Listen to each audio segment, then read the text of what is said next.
Bismillah, alhamdulillah, wassalatu wassalamu ala rasulillah sayyidina Muhammad bin Abdullah wa ala alihi wa sahbihi man walah. La hawla wa la quwwata illa billah, rabbi syrah li sadri wa yassir li amri wahlul 'uqdatam min lisani yafqahu qawli wa saddid lisani wahdi qalbi bihaqqi sayyidina Muhammadin wal ali ma ba'd.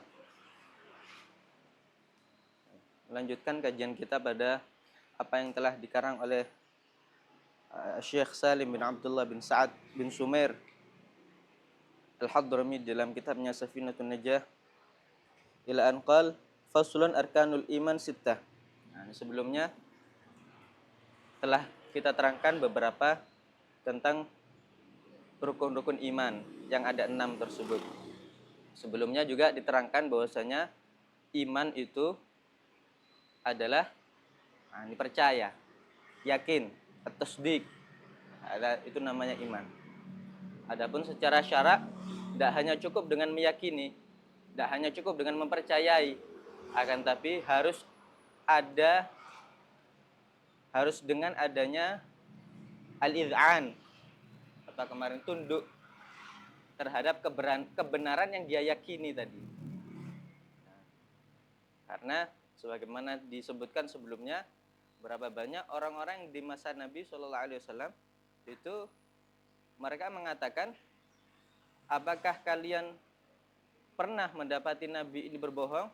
Tidak, saya tidak pernah mendapati Nabi berbohong. Artinya mereka percaya bahwasanya Nabi ini selalu berkata jujur, tapi hati mereka tidak tunduk terhadap kebenaran yang dibawa oleh Nabi Shallallahu Alaihi Wasallam.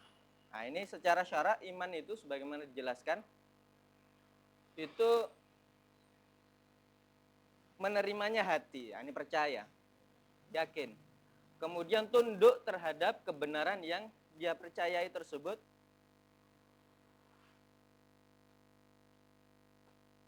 Nah, ini percaya dan tunduknya hati tadi terhadap apa? Apa terhadap ini semua yang dibawa Nabi yang sampai kepada kita? Enggak. Di sini iman itu percaya dan tunduk terhadap apapun yang diketahui datang dari Nabi secara dorurah. Kemarin diterangkan secara dorurah. Artinya apa? Kita pastikan itu betul-betul dari Nabi. Semua hal, perkara-perkara yang kita ketahui secara pasti itu datang dari Nabi, maka itu wajib bagi kita mengimani dan tunduk terhadap hal itu. Adapun selain itu yang masih belum pasti, mungkin karena sanad, karena sanad meskipun mungkin beberapa hadis itu sahih, tapi mungkin perawinya itu ahad, cuma hanya satu saja. Jadi tidak sampai ke derajat itu dipastikan dari Nabi Sallallahu Alaihi Wasallam. Maka kalau seseorang itu tidak percaya dengan hal itu, tapi mengamalkannya harus wajib. Tapi kalau percaya dengan hal tersebut, tidak sampai merusak yang namanya iman. Percaya, hati yang menerima dan tunduk terhadap apapun yang kita ketahui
terbebas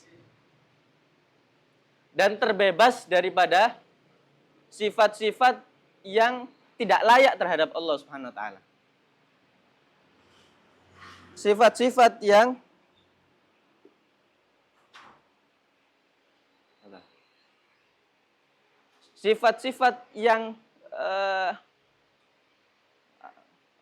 sifat-sifat kekurangan yang menisbatkan kekurangan kepada Allah itu mustahil. Nggak boleh kita sematkan kepada Allah Subhanahu wa taala. Kita harus meyakini juga bahwasanya Allah itu adalah memiliki sifat-sifat yang sempurna di dalam zat-Nya Subhanahu wa taala. Dan itu makna iman kepada Allah Subhanahu wa taala. Wajib kita mengimani itu. Tidak boleh kita meyakini yang selainnya. Sebagaimana juga kemarin diterangkan, wajib setiap mukallaf, orang yang baligh dan berakal, untuk mengetahui ada akidah-akidah yang 50. Khamsina aqidah. Wajib setiap mukallaf mengetahui 50 akidah ini. Yang terkait dengan haknya Allah ada berapa kemarin? 41. Nah, ini wahida warba'in fi haqqihi ta'ala subhanahu wa ta'ala. Nah, ini 20 sifat wajibnya, 20 sifat mustahil, dan 1 jaiz. Baik. Kemudian setelah itu, ini 9 sisanya terkait dengan ini para rasul. Nah, ini 4 sifat apa? Sifat wajibnya rasul, 4 sifat mustahilnya rasul, 1 jaiz. Sebagaimana nanti akan diterangkan. Nah, ini khamsina aqidah. Taib. Kemarin beberapa dijelaskan tentang sifat-sifat wajibnya Allah Subhanahu wa taala. Sifat wajibnya Allah itu apa maksudnya? Nah, ini ma la yutasawwar fil agli adamu. Sifat-sifat yang tidak bisa dibayangkan secara akal itu tidak ada. Tidak bisa terbayang itu tidak ada. Nah, ini itu harus ada. Contoh, ya sifat wajib itu. Yang ada 20 itu. Yang pertama adalah apa tadi? Al-wujud. Artinya Allah itu harus ada. Harus ada. Tidak terbayang secara akal itu tidak ada. Nah, ini kita berpikir bahwasanya ini alam semesta ini ada dengan sendirinya tanpa ada yang mewujudkan. Nah, ini tidak terpikir secara akal. Nah, ini salah satu tanda dengan keberadaannya Allah Subhanahu wa taala adalah alam semesta ini. Nah, alam semesta ini tidak tahu-tahu ada begitu saja. Harus secara akal harus ada yang namanya khalik yang menciptakan makhluk. Sebagaimana kita melihat ada bangunan misalkan, bangun rumah misalkan. Apa kita mengatakan bahwasanya rumah ini tahu-tahu terbangun sendiri?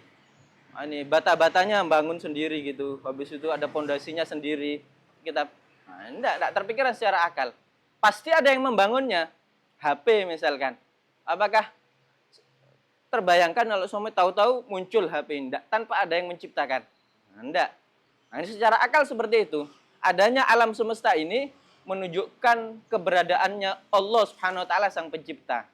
Nah, itu sifat yang secara akal memang harus ada. Nah, ini al-wujud. Dan sebagaimana kemarin kita terangkan, sifat wajibnya Allah ini terbagi menjadi 4. Yang pertama sifat nafsiyah, yaitu al-wujud ini. 1. Sifat nafsiyah artinya sifat yang terkait pada diri Allah Subhanahu wa taala. Nafsiyah. Nah, ini sifat wujud. Allah itu ada. Terkait pada diri Allah. Artinya yang selain Allah itu sebetulnya tidak ada. Allah itu ada. Yang selain Allah itu sebetulnya tidak ada. Makhluk itu tidak ada sebetulnya. Nah, ini kita sekarang ada. Karena apa? Karena Allah yang mengadakan. Adapun Allah, Allah itu ada tapi la awwala li awwaliyatihi wa la akhira li akhiriyatihi. Allah ada dan tidak ada awalnya. Allah ada, tidak ada akhirnya. Nah, ini tidak. Allah itu memang ada dan Allah itu mahal terdahulu, sebagaimana nanti akan diterangkan. Jadi seperti itu. Kalau kita ada, tapi adanya itu nisbi. Adanya itu karena apa? Karena biijadillah. Karena Allah yang mengadakan. Sebagaimana kemarin dijelaskan di darsnya saya muhdhar itu. Kemarin itu dijelaskan. Bahkan bukan kita ini ada ini. Kita ada karena memang Allah mengadakan. Dan Allah memberikan imdad. Allah memberikan madad. Agar kita ini ada terus. Nah ini. Kalau Allah memutus itu imdad, Allah memutus madad dari kita, maka bukan kita nanti jadinya langsung meninggal, enggak. Langsung enggak ada. Kemarin dijelaskan, ini misalkan ada salah seorang dari kita, misalkan. Sekarang ada. Nanti setelah berapa waktu ke depan, 1 tahun mungkin, atau 1,5 tahun mungkin. Ini zuhud misalkan. 1 tahun atau 1,5 tahun atau berapa? Mungkin ya. Itu orang yang sekarang ini dan dia juga yang setelah ini zuhud itu bukan orang yang sama. Kemarin dijelaskan itu di dalam. Bukan orang yang sama. Yang sekarang sama nanti bukan yang sama, bukan orang yang sama. Kenapa? Karena Allah yang ngasih terus, itu tajaddud. Terus Allah memberi. Karena Allah memberi imdad, kita ini terus ada. Kalau madad itu terputus, maka seketika langsung orang itu tidak ada langsung. Bukan ketika imdad itu terputus, langsung dia meninggal. Nah, meninggal itu berarti menunjukkan bahwasanya dia ada, kemudian meninggal gitu. Enggak. Kalau imdad itu tidak ada, sudah diputus, orang tadi langsung seketika tidak ada. Nah, maka dari situ, nah ini adanya kita ini seorang makhluk itu ada akan tapi nisbi. Adanya itu karena Allah yang mengadakan. Adapun Allah Subhanahu wa taala maujudun fi dzatih. Allah Subhanahu wa taala itu ada memang dari zatnya. Allah betul-betul ada secara hakiki. Baik. Nah, itu sifat yang nafsiyah. Sifat-sifat wajibnya Allah itu terbagi menjadi 4. Ada sifat nafsiyah, ada sifat salbiyah, ada sifat ma'ani, ada sifat ma'nawiyah. Tadi sudah, sifat nafsiyah yaitu al-wujud. Kemudian sifat salbiyah itu ada 5. Ini apa itu? Al-qidam, al-baga, mukhalafatul hawadits, wa qiyamuhu bi nafsihi wal wahdaniyah. Ini sifat salbiyah. Artinya apa? Maksudnya sifat salbiyah itu apa? Artinya salabat anillah ma la yaliqu bihi. Dia salabat, ini nafat. Ini apa?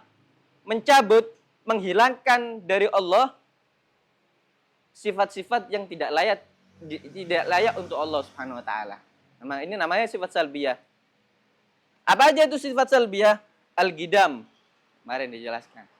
Al-qidam, apa artinya qidam?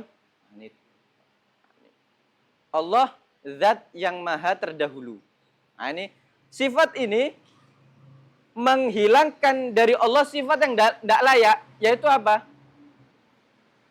Lawannya qidam apa? Al-huduts.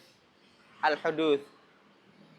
Nah, ini dengan sifat al-qidam ini meniadakan dari Allah sifat yang tidak layak, yaitu al-huduts. Makanya dinamakan sifat salbiyah. Baru. Al-huduts yakni baru. Sebagaimana makhluk. Makhluk itu hadis. Baru.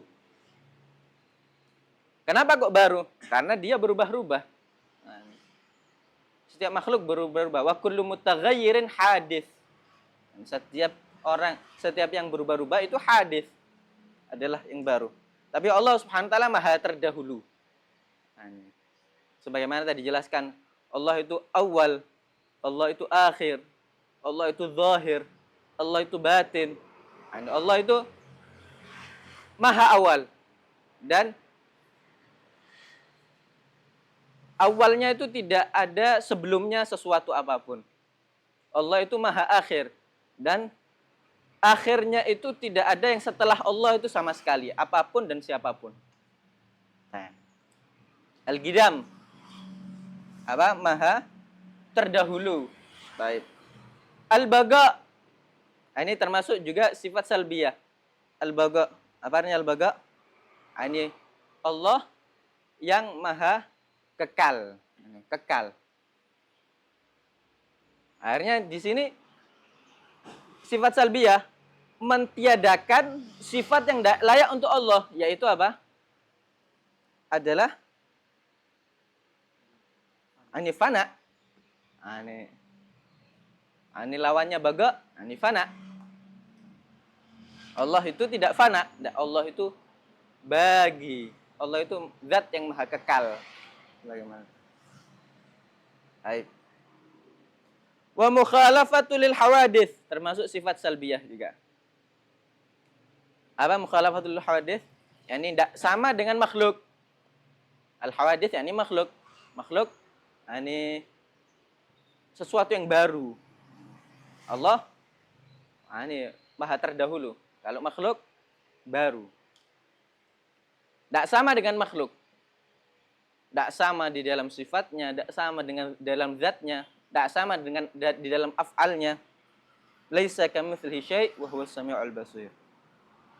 Ini mentiadakan dari Allah sifat yang tidak layak yang disematkan kepada Allah, yaitu apa? Al-mumatsalatu lil hawadits. Ini.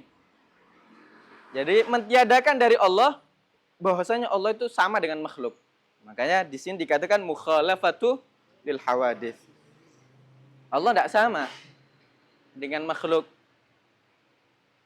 Sebagaimana di dalam surat Al-Ikhlas itu lam qul huwallahu ahad, Allahus samad, lam yalid lam yulad wa lam yakun lahu kufuwan ahad. Wa lam yakun lahu kufuwan ahad. Ini lam yakun lahu kufuwan, ini tidak ada siapapun yang sekufu dengan Allah. Tidak ada yang sama dengan Allah Subhanahu wa taala. Baik. Wa qiyamuhu binafsih, berdiri sendiri. Allah tidak membutuhkan kepada makhluk. Sedangkan makhluk semuanya butuh kepada Allah Subhanahu wa taala. Qiyamuhu binafsih, berdiri sendiri. Sebagaimana di dalam surat Al-Ikhlas itu. Surat Al-Ikhlas mengatakan Allahus samad. Allah itu as-samad. Apa itu as-samad? Allah la yaftagir ila syai' wa kullu syai' yaftagir ilaih. Allah itu tidak butuh dengan sesuatu apapun, sedangkan setiap sesuatu itu butuh kepada Allah Subhanahu wa taala. Itu Allahus samad. Ketika seseorang daripada orang musyrik bertanya kepada Nabi sallallahu alaihi wasallam, sifatkan kepadaku Tuhanmu. Akhirnya turun kepada Nabi sallallahu alaihi wasallam surat apa tadi? Surat Al-Ikhlas. Ini. Qul. Katakanlah wahai kekasihku Muhammad.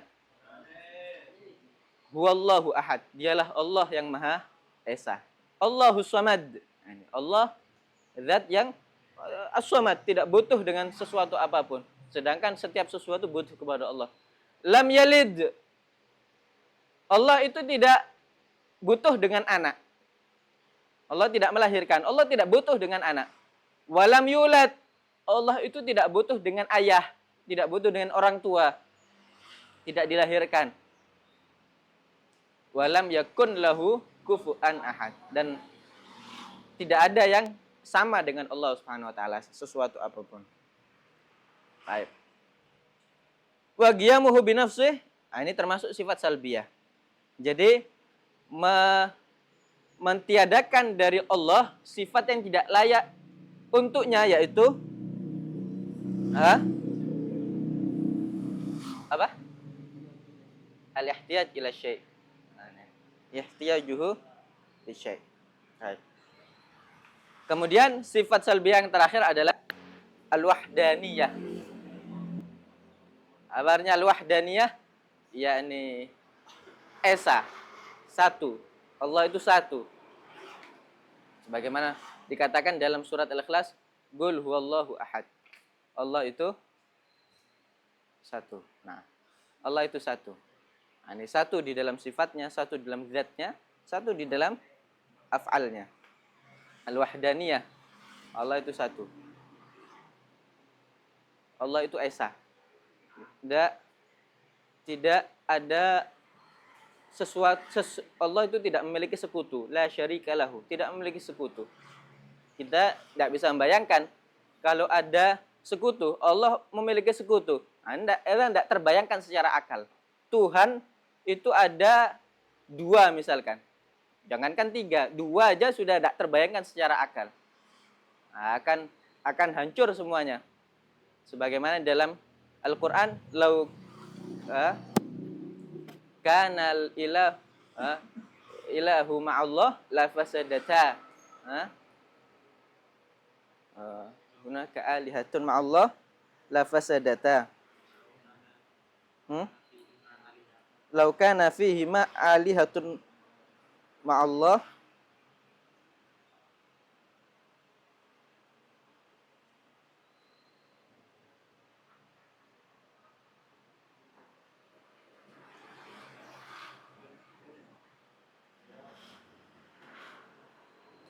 lau kana fihi alihatun illallah la fasadata. Fa subhanallahi rabbil arsy amma yusifun. Kalau ada Tuhan selain Allah, maka niscaya akan hancur ini semua. Itu tidak terbayang secara akal. Karena apa? Karena salah satu sifat Allah yang maha berkehendak. Tidak, kalau sama ini berkehendak, ini berkehendak yang lain. Akhirnya tidak terbayang secara akal. Jangankan Tuhan, presiden kalau ada dua aja, ini hancur semua. Maksudnya tidak akan kacau semua ini negara. Presiden sama mantan kalau ikut-ikutan aja ya rusak juga semuanya. Nah, seperti itu. Itu sifat salbiyah itu. Ada 5 tadi. Al-qidam wal baga wa mukhalafatul hawadits wa qiyamuhu bi nafsihi wal wahdaniyah. Baik. Nah, kemudian insyaallah mungkin akan diterangkan insyaallah sisanya, yaitu tadi apa? Sifat wajibnya Allah itu terbagi menjadi 4. Yang pertama sifat nafsiyah, kemudian sifat salbiyah, kemudian sifat ma'ani, kemudian yang terakhir sifat ma'nawiyah. Nah, sifat ma'ani yaitu ini yang setelahnya ini. Al-qudrah wal irada wal ilm wal hayah was sama' wal basar wal kalam. Ada 7. Ada ini sifat ma'ani. Sebagaimana di dalam Aqidatul Awam itu faqudratun iradatun sam'un basar hayatunil ilmu kalamun istamar. Nah, itu sifat apa? Sifat ma'ani. Artinya sifat ma'ani itu nanti insyaallah dijelaskan di pertemuan selanjutnya. Sifat ma'ani itu artinya sifat yang bukan termasuk zatnya Allah. Akan tapi ini selalu melazimi Allah Subhanahu wa taala. Nah, nanti diterangkan. Ini al-qudrah, al-iradah, al-ilm, al-hayah, sama al-basar, al-kalam. Kemudian setelah itu sifat ma'nawiyah. Wallahu a'lam shawab. Kemudian nanti juga dijelaskan sifat apa? Sifat wajibnya Allah yang ada 20, sifat mustahil yang ada 20 juga, sifat jaiz ada 1. Ini sifat mustahil tadi sudah diterangkan, sifat wajib itu yang ma la yutasawwar fil agli adamuhu. Yang tidak terbayangkan secara akal tidak adanya. Kalau sifat mustahil kebalikannya, ma la yutasawwar fil agli wujuduhu. Yang tidak terbayang pada akal itu adanya. Kalau apa tadi? Kalau jaiz ma yutasawwar fil agli adamuhu wa wujuduh. Bisa terbayang di dalam akal itu ada atau tidak ada. Jaiz. Dan nanti akan diterangkan juga Allah itu maha mampu. Allah itu maha mampu, akan tetapi mampunya Allah ini terkait dengan al-jaizat. Hal-hal yang memang mungkin ada, mungkin tidak ada. Allah secara akal mungkin ada atau mungkin tidak ada. Tapi tidak terkait dengan al-mustahilat. Jadi jangan salah kalau seseorang mengatakan Allah itu mampu kalau semuanya Allah itu punya anak. Nah, ini tidak sah ini. Kenapa? Ini terkait dengan mustahilat. Mustahil Allah punya anak. Sebagaimana sifat wajib tadi dikatakan apa? Allah itu al-wahdaniyah, Allah itu esa. Allah itu tadi Allahus samad, Allah itu lam yalid wa lam yulad. Nah, ini terkait dengan mustahilat. Maka tidak boleh kita mengatakan Allah kan maha mampu, berarti Allah maha mampu kalau mempunyai anak. Nah, ini enggak. Itu kenapa? Karena terkait dengan mustahilat. Terkait dengan mustahilat. Nah, taib. Kita cukupkan dulu pada pertemuan kali ini. Insyaallah kita teruskan di pertemuan berikutnya dalam keadaan lebih baik lagi. Nahyallahu taala.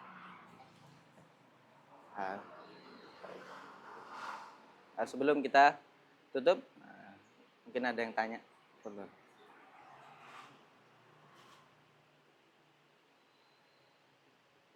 Kita cukupkan dulu pada pertemuan kali ini.